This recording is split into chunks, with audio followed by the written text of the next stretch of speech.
aqui cheios da tua graça, da tua presença, renovados pelo teu Espírito, na unção do Senhor sobre a nossa vida. E desde já eu oro, Pai, para aquele que entrou aqui cansado, saia revigorado, aquele que entrou com a alma batida por algum problema, saia feliz, saia alegre no Senhor. Queremos ainda mais a tua presença, Pai, nesse lugar, porque tudo aquilo que nós estamos aqui fazendo é para a honra, para a glória, para sempre, para o louvor do teu nome. Aleluia. Glórias a ti, Senhor. Amém. Viemos aqui nesse lugar, nos unimos, Senhor, só para te adorar, pois tudo tem abalado nossas vidas, e por isso, Senhor,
João capítulo 13, versículo 34.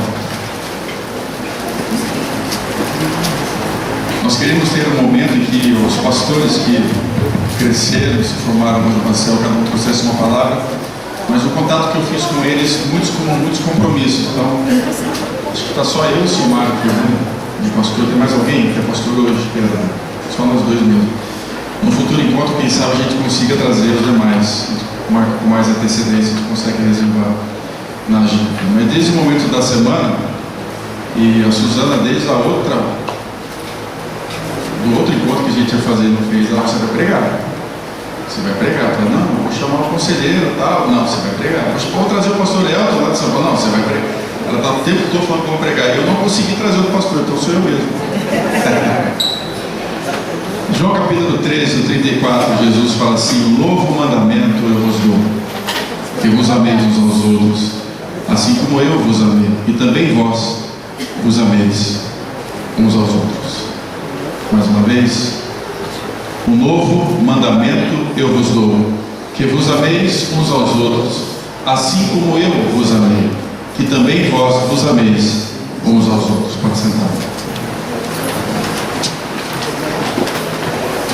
É muito bom estar aqui, gente, e lembrar de muitas coisas. Lógico que de algumas pessoas a gente ficou mais próximo, de outras a gente apenas liderava, a gente se lembra, né, de algumas recordações, mas aqueles de quem eu era mais próximo mesmo, poucos estão aqui nessa noite, a maioria deles não. Obrigado, Lu. Abraço a sua família lá. Mas eu queria recordar com vocês um pouquinho, lembrar a história, como eu não tive a oportunidade de, em nenhum culto depois que eu fui para São Paulo, de agradecer aqueles que trabalhavam comigo. Eu quero hoje, nessa noite, fazer esse agradecimento e destacar algumas pessoas que estão aqui.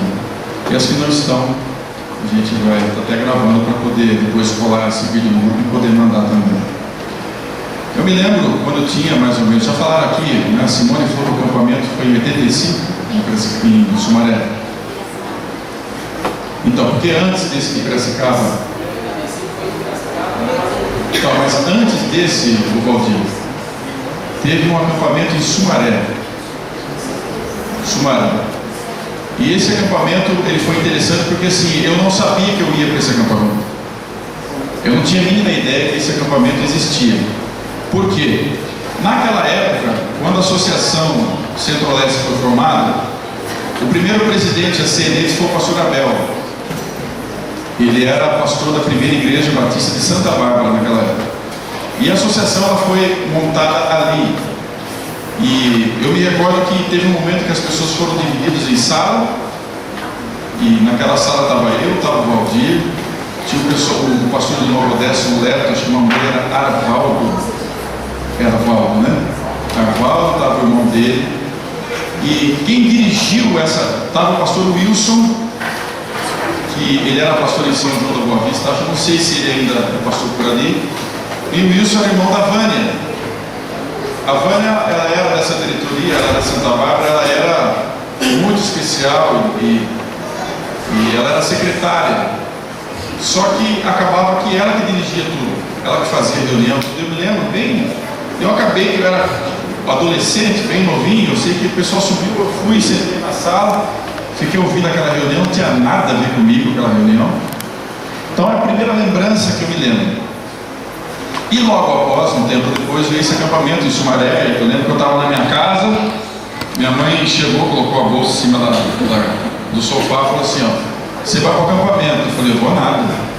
Não, você vai, não vou, você vai, não vou, você vai, você vai, não vou. Eu falei, eu não vou. Aí daqui a pouco eu escutei a buzina na frente de casa. Quem era? Valdir. E naquela época, meus irmãos, eu estava numa fase muito difícil, fase de revolta, adolescente. Eu andava com as calças quase igual do meu filho, assim, mas tinha umas coisas coladas. Vocês se lembram, 84, 85, foi para o Rock in Rio. Então eu comecei a ouvir Iron Maiden, CDC. Eu ouvi aquelas músicas certas, eu ouvi aquelas músicas o dia inteiro, era cabeludo. Você tem ideia? Acho que ninguém lembra dessa época, porque eu cheguei naquele acampamento, inclusive levaram até um susto quando eu cheguei, porque eu tinha o cabelo mais ou menos até aqui, e eu não penteava o cabelo. Eu colocava a cabeça debaixo da torneira e eu só balançava o cabelo assim, com o cabelo molhado, o tempo inteiro, 24 horas com o cabelo molhado. E foi uma época que eu dei muito trabalho pro meu pai. Meu filho nem sabe que estou ouvindo isso pela primeira vez aqui, mas um dia ele vai ter que saber disso, né? Até um testemunho que eu estou dando aqui. Minha mãe chegou e falou isso para ele. Mas foi uma época muito difícil e eu lembro que eu entrei naquele carro quase que obrigado, né? Aí estava eu, o Valdir no carro só, aí a gente passou a pegar mais alguém.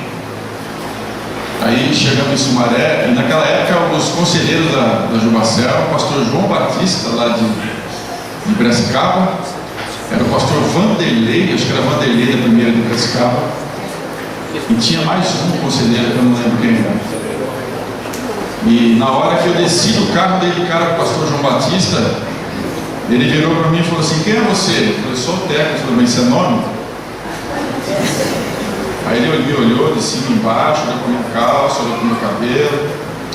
Já sempre um crente andar assim e tal, já me chamou a atenção, eu já não queria ir, desci do carro, já tomei aquela de cara. Fui para o quarto, só que na hora que eu fui para o quarto, aí ele perguntou quem eu era e falaram para ele, você é o filho do pastor Nicolau de Limeira. E nessa época meu pai já era o presidente da associação. Eu me lembro que não demorou 5 minutos, ele estava lá no quarto. Aí ele começou a me agradar. E aí é que eu não fui mais com a cara dele mesmo. Porque primeiro ele me deu uma dura, depois ele foi me agradar porque descobriu que era meu pai. E aí ele me deu 10 minutos e entrou no quarto dele, o Zé Luiz de Santa Bárbara. Não sei se você lembra do Zé Luiz, farmacêutico. E foi chegando gente. Eu sei que o meu quarto, gente, deu certo. O diabo ele trabalha direitinho. O meu quarto ficaram os piores que podia existir colocado no mesmo quarto. E um dos feitos que eu posso contar para vocês, assim, bem de leve, é que nós colocamos uma bomba debaixo do púlpito e na hora que o pastor foi pregar, a bomba explodiu. Dentro daquela capela de Sumaré, vocês imaginam o estrondo que fez lá dentro. Então a gente colocava coisa, remédio na bebida para dar dor de barriga no povo, o povo dor de barriga, ninguém sabia o que era. E a gente aprontando, eu lembro que naquele acampamento, já na primeira noite eu deitava na cama, eu numa cama, o Zé Luiz em outra, ficava um guarda ali a noite toda. Mesmo a gente dormindo, eles trocavam, eles revezavam, ficavam ali a noite toda do lado da cama. Porque se a gente levantasse, a gente ia aprontar. No primeiro dia foi assim, no segundo dia foi assim, e já no terceiro dia estava todo mundo na frente chorando, se reconciliando com Deus. E naquele acampamento, o presidente já era o Ednilson. De verdade, de fato, ele foi o primeiro presidente da Jubacé. E o Ednilson teve uma sacada muito boa, porque ele pensou assim: se eu for contra esse rapaz, ele vai acabar com o meu acampamento. Então eu vou ter que ser amigo dele. E nessa de ser amigo, quando a Silmara está lá atrás, ó, agora que eu te reconheci, você está loira, menina, está linda, que bom te ver. E ele teve uma sacada muito boa, porque naquela época a Jubacé era dividida em partes, tinha um diretor de música, tinha um diretor de esportes, que eu estava vendo o papel lá, você foi diretor de esportes também, não? O que você não foi, Valdir? E tinha o tal diretor de sociabilidade. E o diretor de sociabilidade não foi naquele acampamento. Aí o Ednilson chegou comigo e falou assim: preciso de você. Eu já olhei para ele: tá precisando do quê, cara, que você quer comigo, né? Não, porque depois do culto eu preciso fazer umas rodas aí, o pessoal brincar, aquelas rodas de vai para frente, vai para trás, pegou fogo no círculo, como é que é no asilo, as brincadeiras que a gente fazia. E eu estou precisando de você, você é top. Eu olhei para a cara dele assim: vou pensar, depois eu te falo. Aí terminou, todo mundo tomou um suco e tal, e falou assim: agora é sua vez, hein? Falei: moçada, vamos fazer uma roda aqui. Ele já fez a roda e começou a ir. E nessa de puxar para dançar ali, um já começou a paquerar, né? O outro já quis conhecer a menina não sei da onde. Eu sei que eu fiquei naquilo, irmão. Eu fiquei acho que 1 ano e meio. Eu era o diretor de sociabilidade da Jubacé. Então, como eu me deram um cargo, eu não podia fazer uma bagunça. Então o Ednilson, ele me puxou de uma maneira que vocês não têm ideia. Eu acho que foi o Valdir que cantou a bola para ele. Então, no começo da minha história, da minha adolescência, duas pessoas que marcaram a minha vida foram o Valdir e o Ednilson, por causa desse detalhe. E nesse negócio de sociabilidade a gente foi. E quando eu ia para Piracicaba, o Ednilson morava naquela época, acho que era uma pensão, e tinha os estudantes que vinham de fora, inclusive, morava um pessoalzinho ali, ele me levava para a casa dele, e me dava café da manhã, me tratava de um jeito que vocês não têm ideia. Me ganhou na amizade. Aí de diretor de sociabilidade do Carlos Paulinho, eu virei diretor de música. Aí junto com o Arquimedes nós montamos o coral da Jubacé. Quem cantou no coral da Jubacé? A gente viajava para tudo quanto é lado cantando aquelas músicas, nem lembro mais de nenhuma, mas a gente cantava pra caramba, né? Era excursão da Jubesp, não sei para onde, a gente estava sempre cantando. Um coral bonito, a gente cantava bem. E acho que eu fiquei 1 ano só como diretor de música, e aí eu acho que em 88 para 89 eu fui eleito presidente. Como é que eu fui eleito presidente? O Ednilson ele foi para morar em São Paulo. E naquela época, a pessoa mais indicada, a mais provável, aquele que tinha liderança, que tinha ascendência, todo mundo gostava dele, quem era o presidente natural era o pastor Juninho Clóvis, que hoje é o pastor da primeira de Piracicaba. Inclusive ele tinha meu voto, eu já estava falando para todo mundo: ó, o Juninho vai ser o presidente e tal, porque o Ednilson foi embora, estava fazendo toda. Aí eu me lembro que a gente fez uma vigília em Rio Claro. E lá na minha cidade, Limeira, tinha um irmão da igreja que tinha um caminhão, o nome dele era Nelson Corana.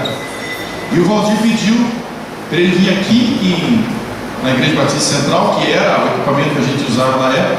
Eram umas caixas desse tamanho assim. Inclusive uma vez eu caí dentro de um buraco no acampamento de Santa Bárbara, lá carregando uma caixa daquela, o ferro quase entrou na minha perna, porque eu estava na frente, desviou, eu estava com a caixa, eu não vi, caí dentro do buraco.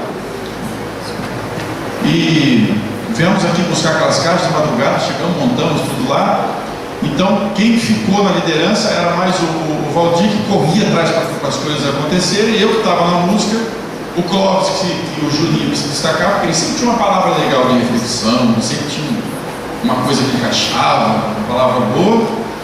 A Silvinha na época já estava andando junto, que eu me lembro, era de Santa Bárbara.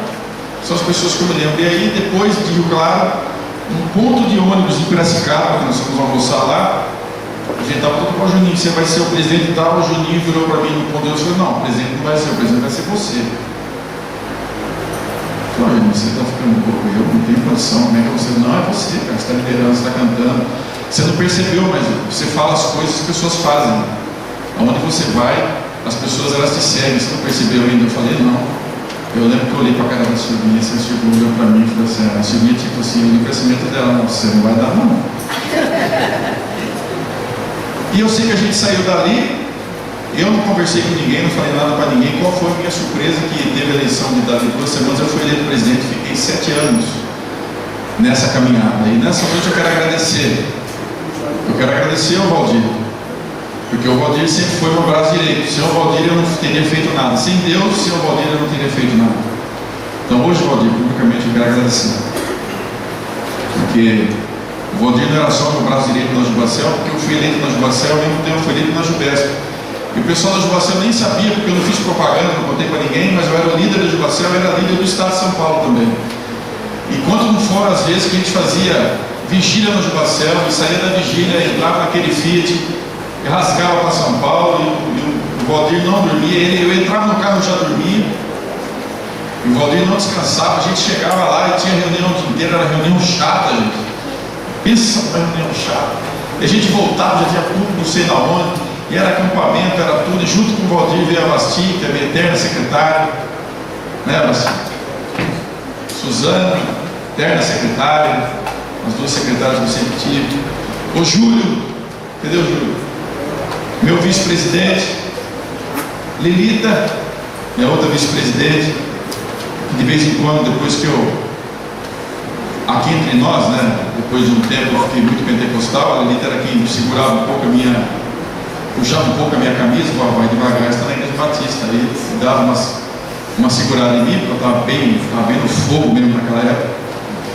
E são as pessoas que hoje publicamente eu queria agradecer. Fora aqueles que foram meus companheiros, que andavam comigo o tempo todo. Como é que eu não vou lembrar do Walter, que está nos Estados Unidos?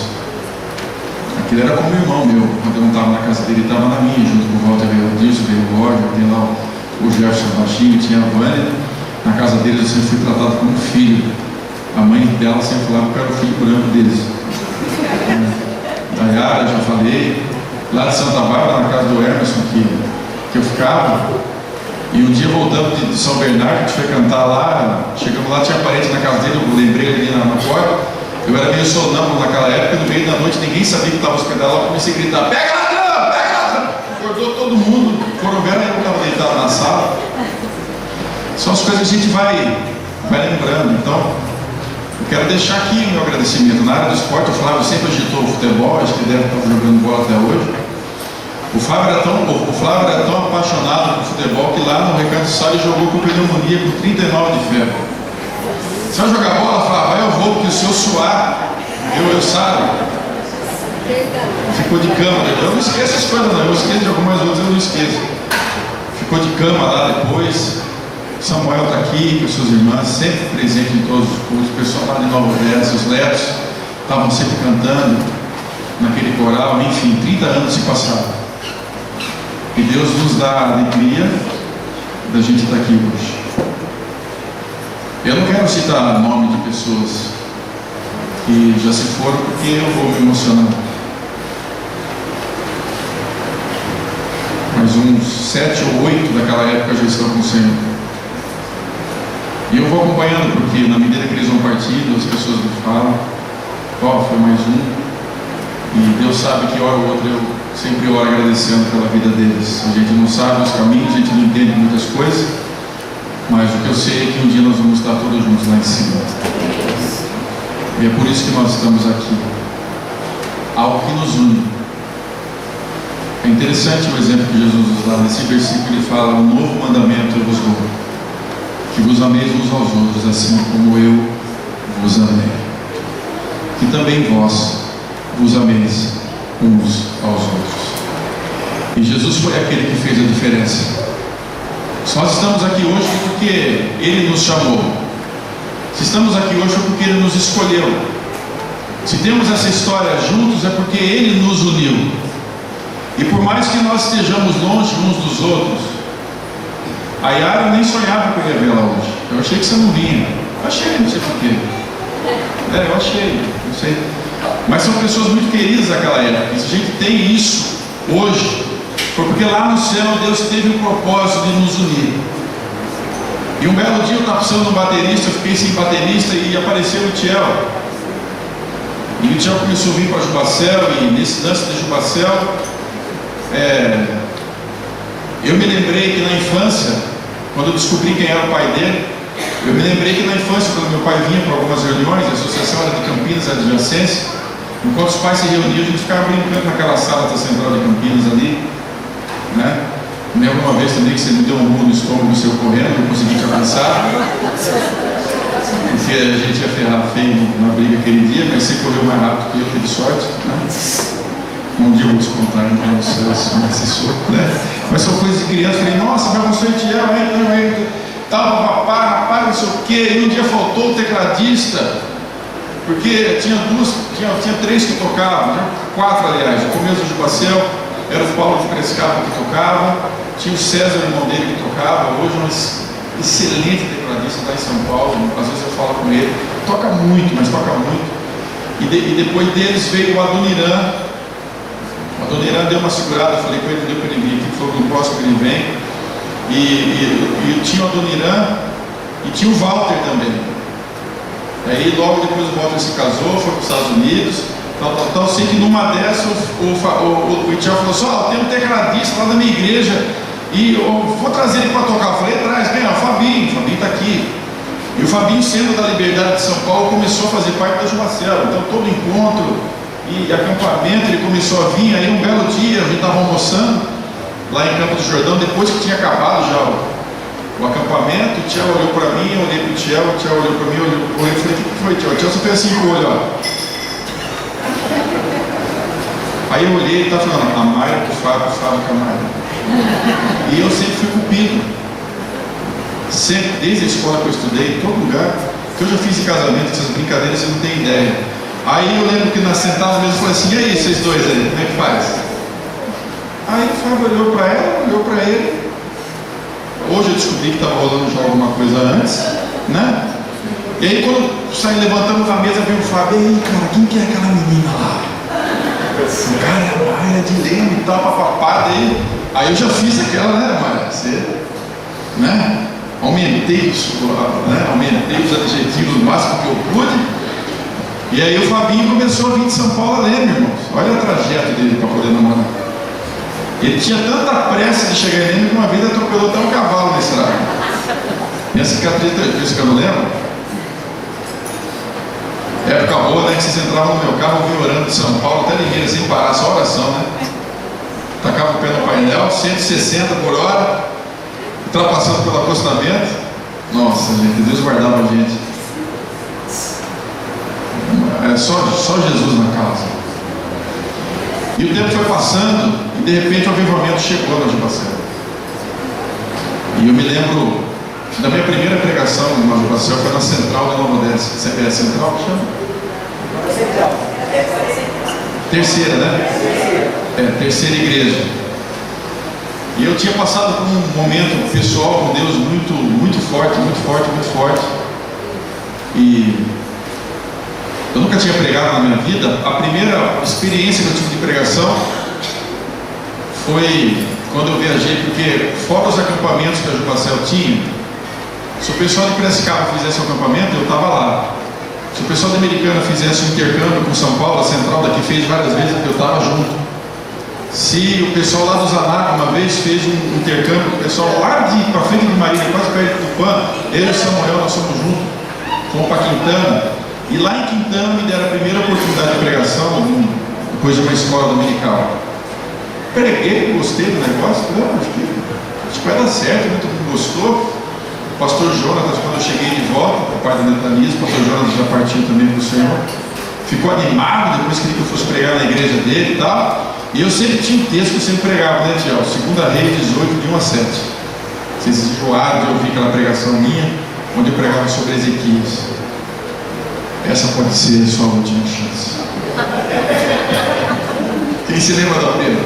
Essa pode ser a sua última chance. Falta mais um, enquanto você não vinha, eu não paro a filha de cara. Enchia de gente à frente. Mas a minha primeira pregação de fato foi na central na terceira de Nova Odessa. Quero contar bem rápido por causa do horário, em 5 minutos para acabar. E tem uns 20 minutos do Valdir de atraso ou não? Dá para segurar mais 20? Para a gente cantar uma música?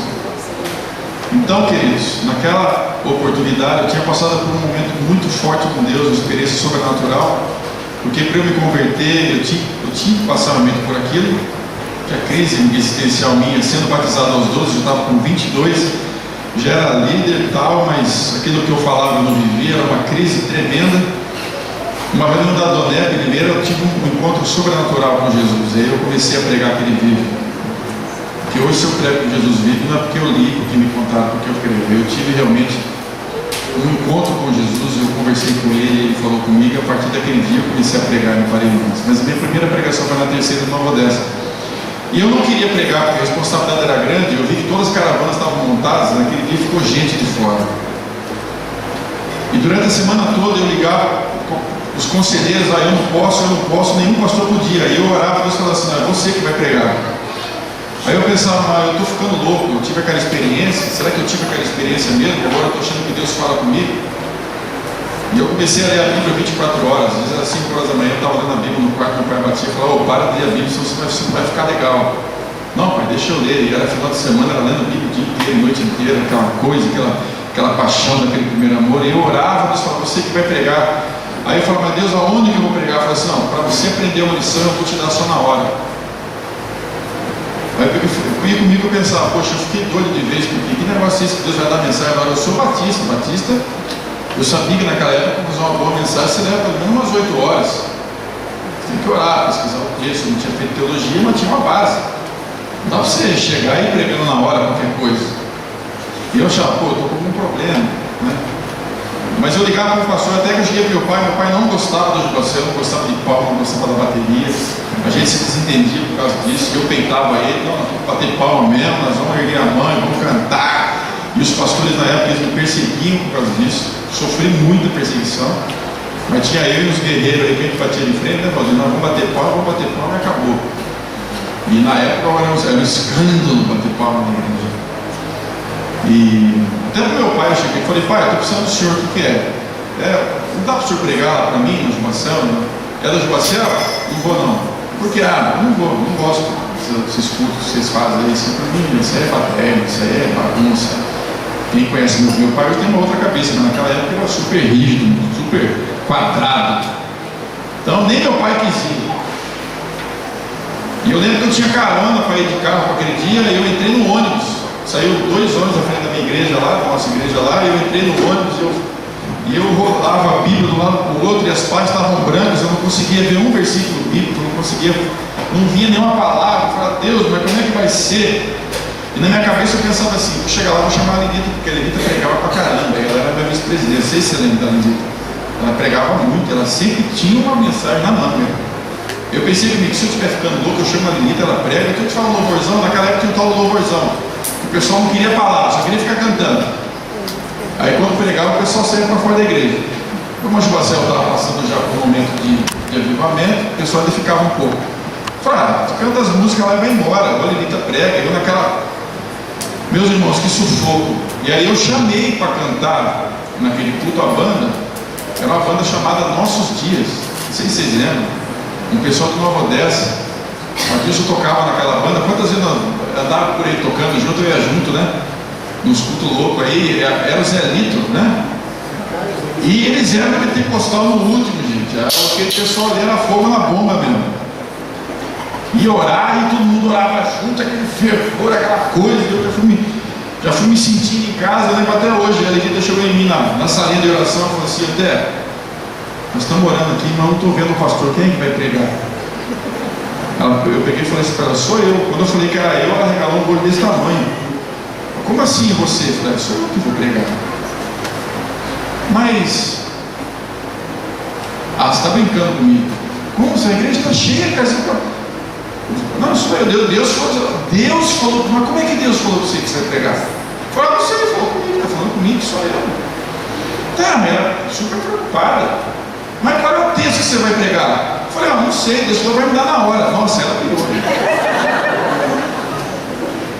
Porque antes disso ela ficava em mim: você precisa consagrar a sua vida, você precisa santificar, você precisa disso.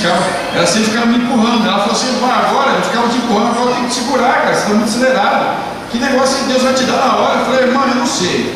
Já chamei ela de irmã, né? Eu fiquei bravo. Eu também acho que estou ficando meio louco. Mas vamos fazer o seguinte: se não for, nós vamos dar uma palavra, eu te canto umas músicas e vai embora. Nossa, essa menina entrou. Eu lembro que o coral de jovens dos netos da Nova Odessa, ela sentou lá na última, ela ficou lá orando. Eu lembro que eu olhava para trás, ela orando. Aí eu falei para os meninos assim: vamos tocar. Eles falaram assim: mas nós vamos cantar quantas, Té? Eu falei: vai cantando aí, 3, 4, vou dando sinal para você. E eu falo para você mais uma, você canta mais uma. O culto era assim naquela época. Cantou uma música, cantou 2, cantou 3, cantou 4, cantou 5. Ele olhava: veio mais uma, cantou mais uma. Aí eu falei assim: pô, eu acho que eu fiquei louco mesmo, Deus não vai me dar a palavra, coisa nenhuma. Então, última chance, vou chamar 2 irmãos para orar aqui na frente. E aí tinha um jovem, eu esqueci o nome dele agora, a oração dele era muito comprida, gente. Eu chamei ele de propósito, porque eu falei: Deus, gente, eu estava num sufoco naquele culto. Eu não sei se vocês lembram desse culto, eu estava super lotado daquela igreja. E eu estava numa aflição, numa angústia, e não vinha. Eu olhava para a Bíblia, eu não enxergava uma letra da Bíblia, as cores estavam brancas. E não vinha um versículo, nem João 3,16. Aí, vou chamar tal irmão para orar, porque ele ora comprido. Enquanto ele ora, eu vou ficar aqui rodando a Bíblia para ver se viu uma palavra ainda. Aí o primeiro orou, aí chegou esse irmão, ele orava, ele começava assim já, né? Deus de Abraão, Deus de Isaac. Até ele chegar no Apocalipse, não demorava.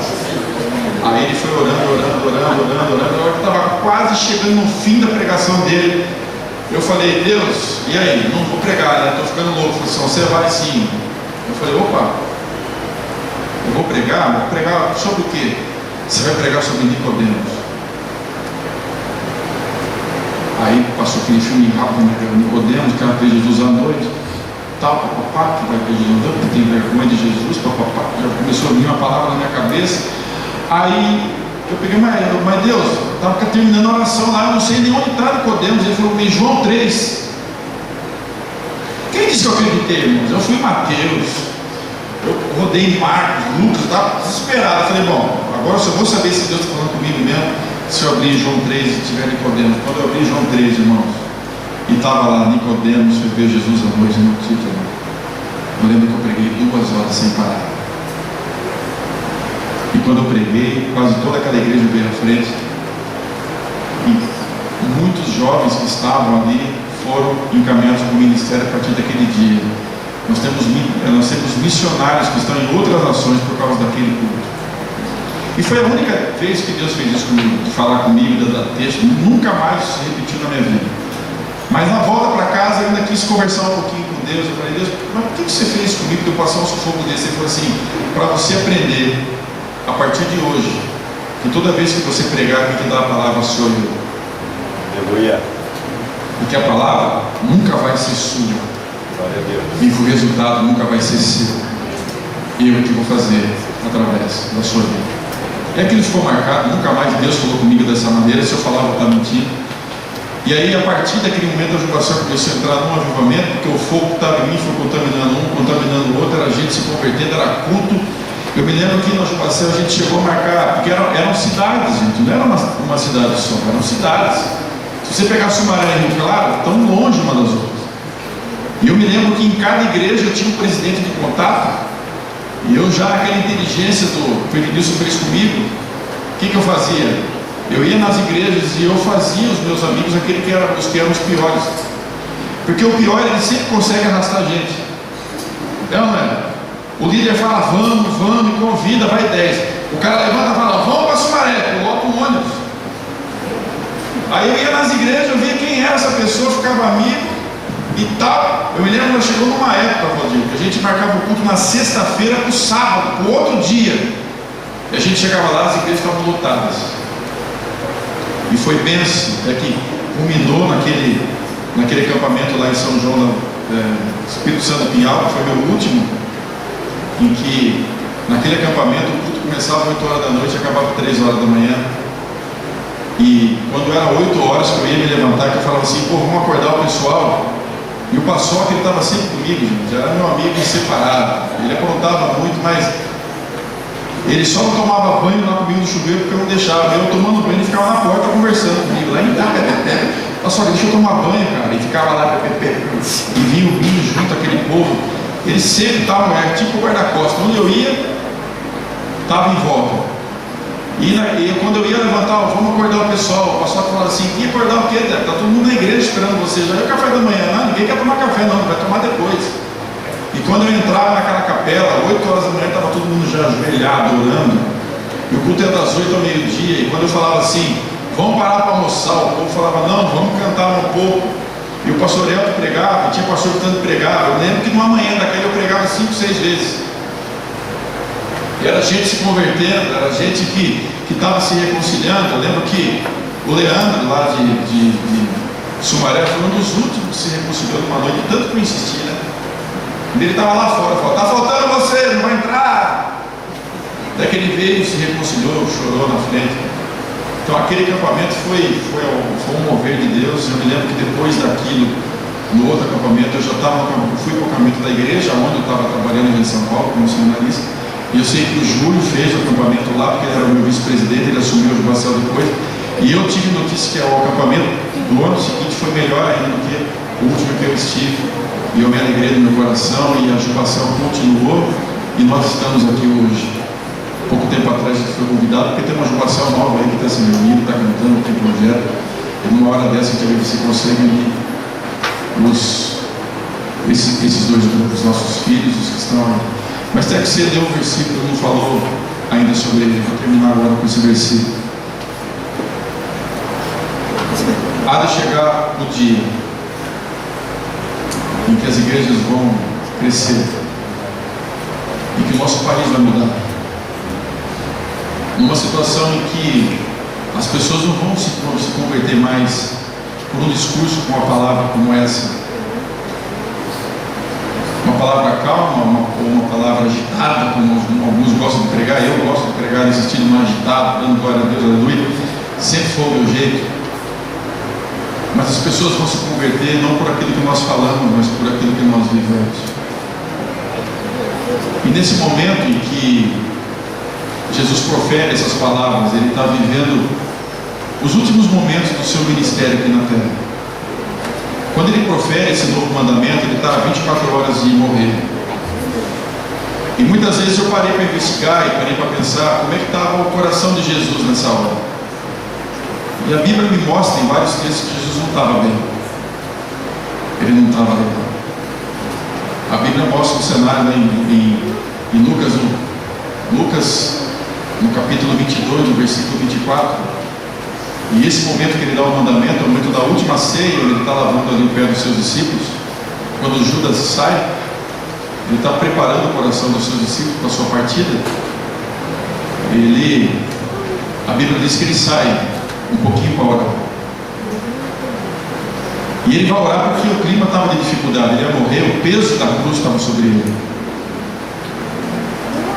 E a Bíblia diz que enquanto ele está lá orando, está acontecendo contenda entre os discípulos, porque até o momento da morte de Jesus, após ele ter ressuscitado, até naquela última hora da sua ascensão, que está lá em Atos, no capítulo 1, os seus discípulos ainda não tinham entendido nada.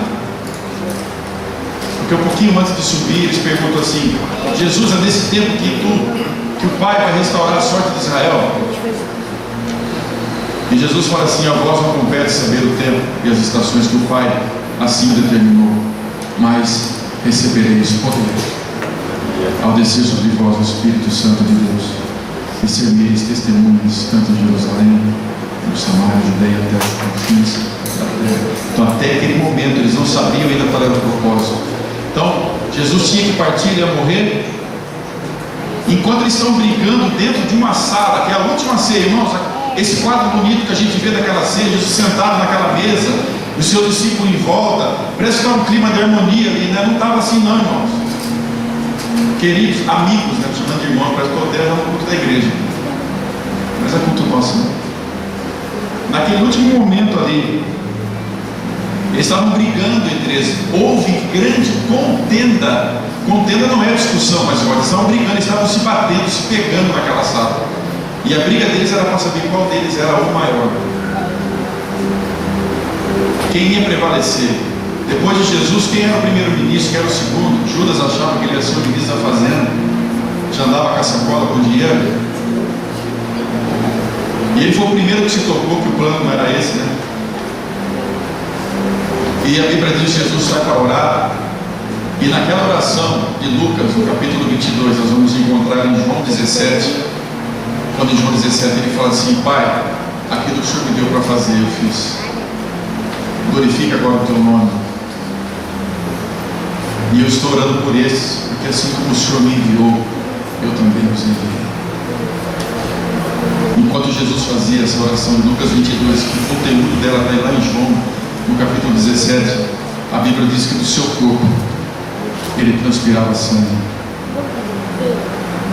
E aflito, angustiado, Deus teve que mandar um anjo para consolar a Jesus.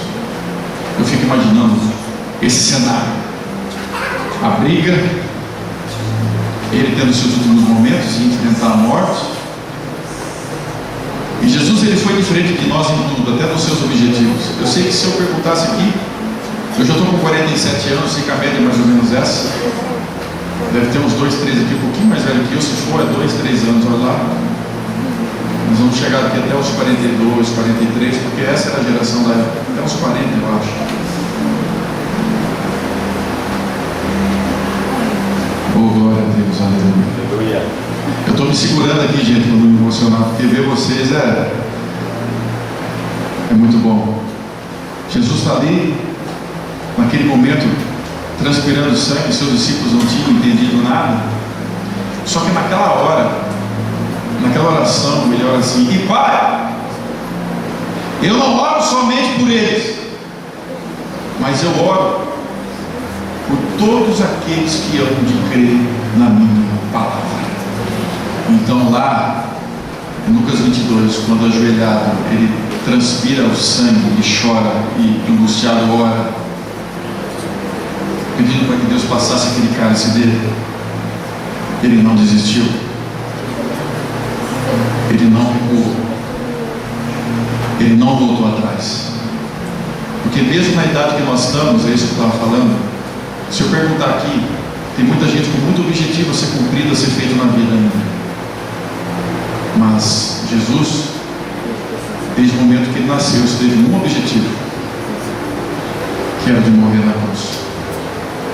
E desde o primeiro momento que ele se entendeu como gente, ele se preparou para morrer.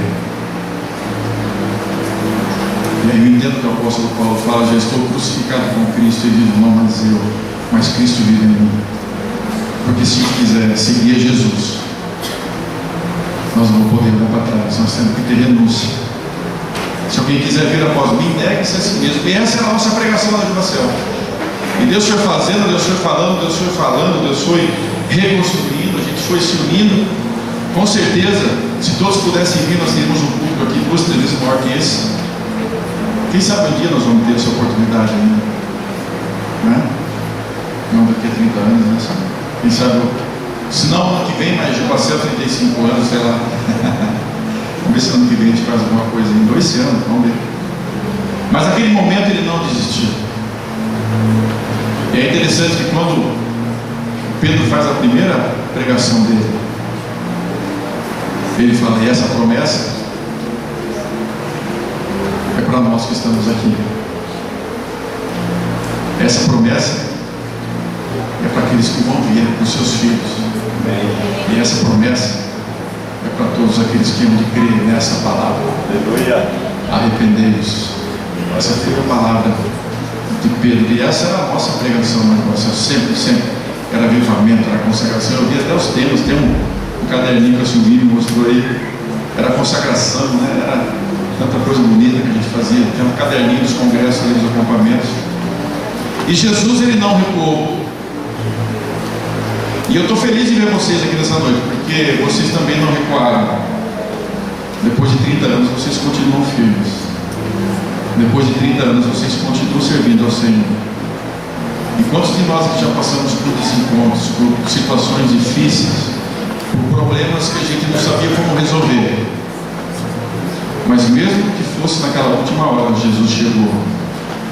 Ele chegou com amor, ele chegou com providência, ele chegou com a sua fidelidade, ele chegou com a sua proteção. E é por isso que nós estamos aqui hoje gratos ao Senhor, porque Ele não somente nos escolheu, nos capacitou e nos uniu, Ele tem nos mantido até hoje. E eu creio que essa promessa é para os nossos filhos. E essa promessa, se Jesus voltar, vai ser para os nossos netos. Eu quero terminar fazendo um apelo para você. Já que eu sempre fui o pastor do apelo, né? Mas eu não vou dizer para você que essa pode ser a sua última chance. Porque para Jesus sempre tem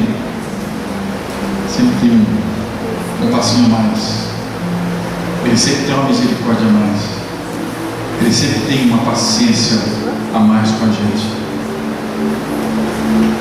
Quando Ele fala de amar como Ele amou, Ele fala de relacionamento. E nós, sendo nossos relacionamentos, nós não somos nada. E nós só vamos ter bons relacionamentos se o nosso relacionamento com Ele for bom. Então eu apelo a vocês para que esse espírito do Jubacel continue em vocês. E que vocês transmitam isso para os vossos filhos, para os seus amigos. De vez em quando, parem para relembrar, parem para orar, agradecer o que Deus fez. Para repensar nas mensagens que Ele nos deu. E vamos continuar juntos, gente. A gente não sabe o dia de amanhã. De repente, daqui a um ano, aí pode surgir um projeto da Jubacel Velha de novo, de fazer um evangelismo, de fazer um outro congresso, um acampamento, sei lá. Deus é que sabe. Mas eu sei que nós não estamos velhos ainda não. Tem muito carvão para queimar. E eu sei que Deus quer usar muita gente aqui, que tem dom, tem talento e está parado. Tem dom, tem talento, tem capacidade, mas está desanimado. E a palavra para nós hoje, a palavra que foi dada a Josué, não olhe nem para a direita nem para a esquerda. Nós temos que olhar para Jesus, porque quando a gente olha para as circunstâncias, a gente para. Quando a gente olha para as pessoas elas nos decepcionam. Quantas pessoas eu já decepcionei na minha caminhada. A vida é assim. Mas Jesus não nos decepciona. Jesus não nos abandona. Há um chamado de Deus na tua vida. Há um propósito de Deus na tua vida. E nessa noite Ele manda dizer para você: deixa eu te usar. Um abraço, um sorriso, uma palavra, um versículo compartilhado, um texto do WhatsApp, uma oração, uma intercessão na madrugada. Eu sei que eu estou vivo até hoje porque muitos de vocês ainda oram por mim.